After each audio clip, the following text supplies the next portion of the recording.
remaja putri dengan tujuan agar mengetahui kelainan dan bahasa dari tidak menjaga kesehatan reproduksi. Nah, di sini saya akan menjelaskan tentang yang pertama ada pengertian menstruasi, yang kedua ada waktu menstruasi, yang ketiga ada proses menstruasi, yang keempat ada siklus menstruasi, yang kelima ada kelainan yang muncul dari saat menstruasi. Nah, yang keenam ada pengertian dari hygiene, yang ketujuh ada pengertian hygiene menstruasi. Nah, yang kedelapan ada tujuan, manfaat, dan pentingnya perawatan diri bagi perempuan saat menstruasi. Nah, yang 9 ada manajemen hygiene menstruasi. Yang 10 ada dampak jika perempuan tidak merawat diri dengan baik saat menstruasi. Nah, selanjutnya pengertian menstruasi. Ada yang tahu apa itu menstruasi? Baik. Di sini saya akan menjelaskan pengertian menstruasi. Menstruasi adalah siklus alami yang terjadi secara reguler untuk mempersiapkan tubuh wanita setiap bulannya terhadap kehamilan.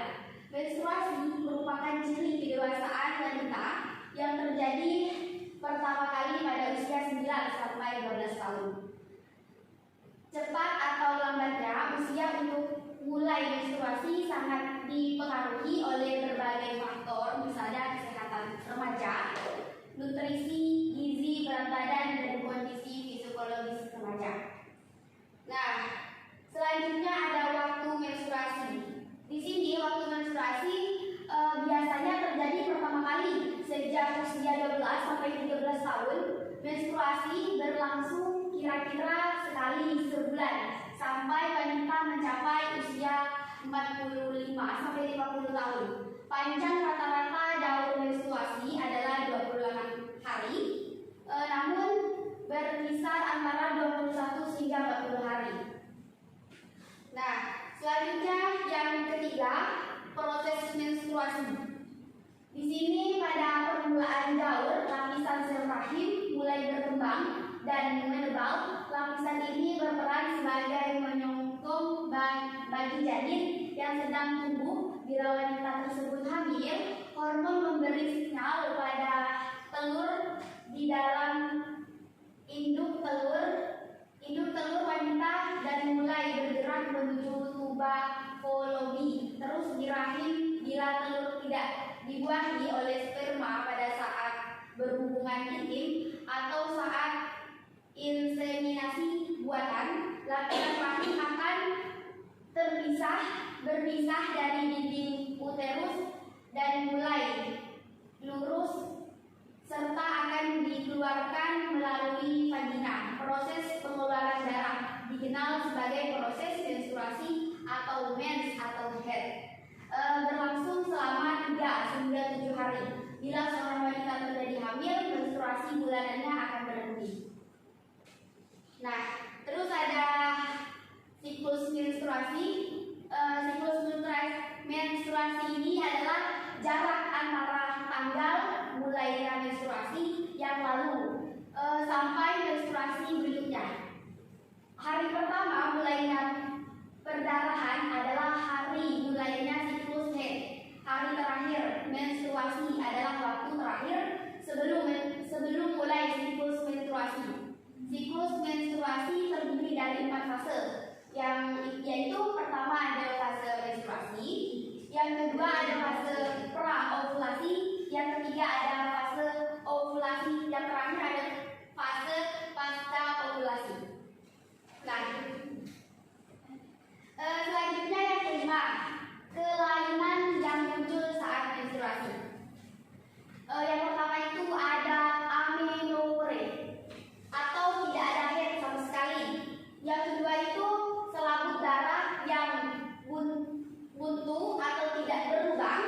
Yang ketiga ada kelainan fungsi dari induk telur akibat kelainan kongenital maupun akibat adanya tumor di induk telur. Nah, yang D ada penyakit kronis seperti TBC, kurang gizi, kelainan hati dan ginjal serta kelainan metabolik.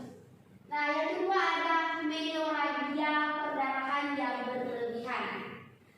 Yang ketiga ada polimenorrea, yaitu siklus menstruasi lebih pendek dari biasanya, kurang dari 21 hari. Yang keempat, dysmenorrhea. Nyeri yang terjadi saat haid. Nyeri diartikan sebagai suatu keadaan yang tidak menyenangkan akibat terjadinya rangsangan fisik maupun dari saraf dalam tubuh ke otak dan diikuti oleh psikologis maupun emosional. Nah, yang keenam ada pengertian hygiene. Ada yang tahu apa itu pengertian hygiene di sini?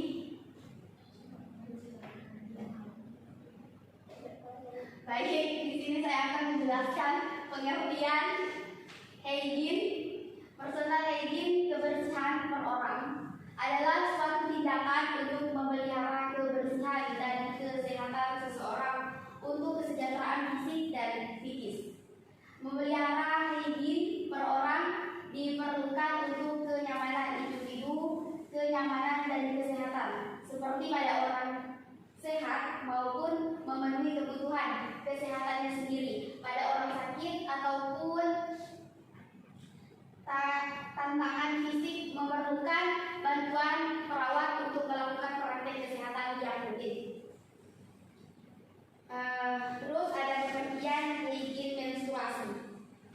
Di sini hygiene menstruasi adalah komponen hygiene perorangan yang memegang kebersihan, yang berperan penting dalam perilaku kesehatan seseorang perempuan, khususnya kesehatan alat reproduksinya saat mengalami menstruasi. Manajemen hygiene menstruasi adalah dasar pengolahan saat menstruasi agar dapat beraktivitas dalam kehidupan sehari-hari dengan nyaman, seperti pergi ke sekolah, bekerja, dan lain-lainnya.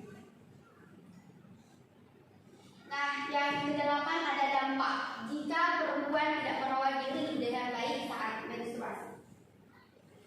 Peristiwa menstruasi yang merupakan darah kotor yang jika kurang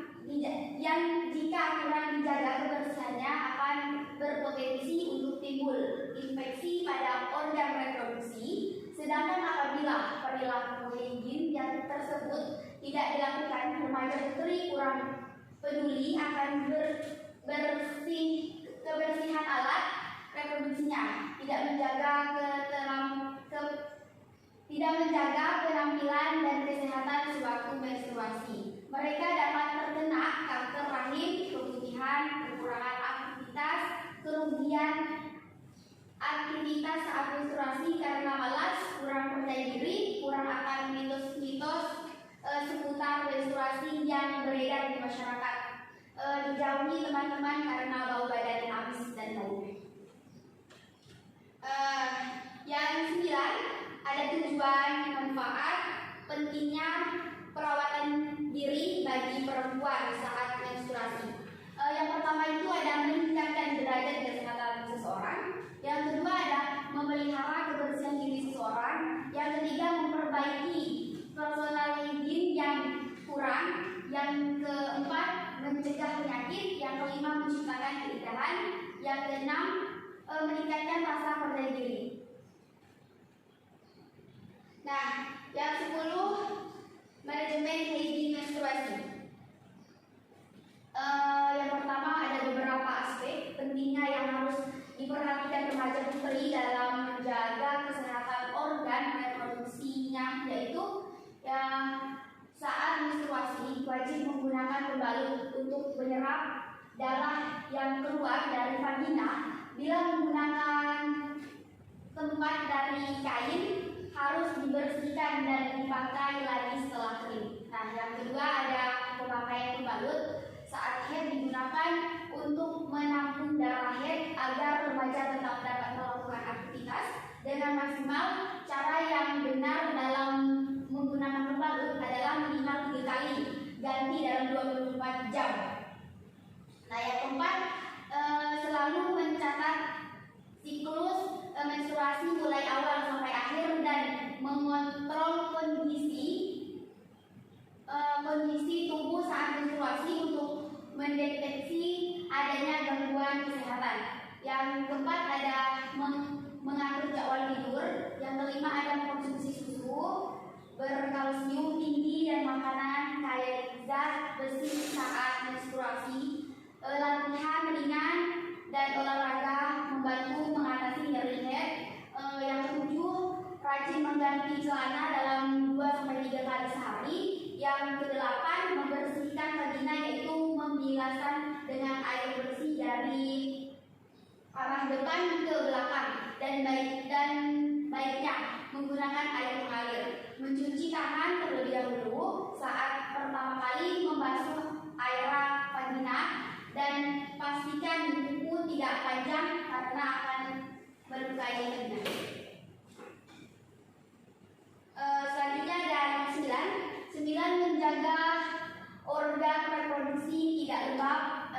10, memakai celana dalam yang terbuat dari katun karena dapat menyerap keringan dan sebaiknya tidak terlalu ketat. Yang 11, mandi minimal 1 kali sehari dengan air bersih, lebih baik lagi air yang hangat. Nah, yang